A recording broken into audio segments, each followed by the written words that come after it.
வீதியில் வந்து உயிரை மாய்க்கும் போராடினாலும் நியாயம் கிடைக்காது. கூட்டம் அந்த அடிப்படையில் 3 புதிய வேளாண் சட்டங்களை இந்த இந்திய விவசாயிகளின்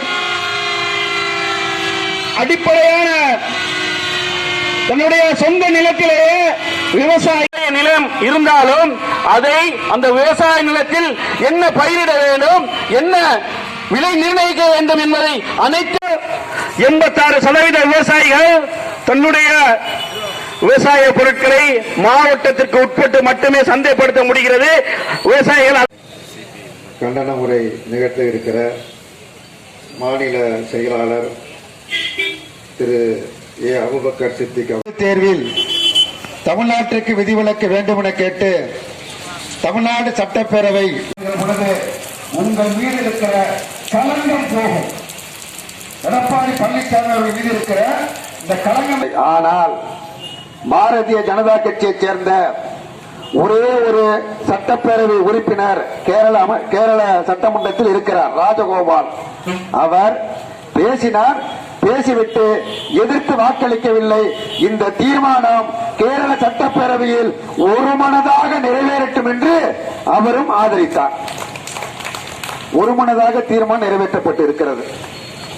ஆக கேரளத்தில் இருக்கிற பாரதிய ஜனதா கட்சி உறுப்பினர் தனது மத்திய ஆட்சிக்கு எதிராக, மோடி அவர்களுக்கு எதிராக ஒரு தீர்மானம் அங்கு வருகிற பொழுது ஆதரிக்கிறார். இங்கே இருக்கிற நம்முடைய மாநில முதலமைச்சர் மரியாதைக்குரிய எடப்பாடி பழனிசாமி அவர்கள் ஒரு விவசாயி.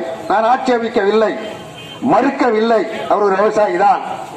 பச்சை துண்டை அணிந்து கொண்டு நான் ஒரு விவசாயி, விவசாயத்தை பற்றி எனக்கு நன்கு தெரியும் என்று சொல்லுகிறார். சொல்லிவிட்டு இந்த சட்டத்தை ஆதரிக்கிறார்.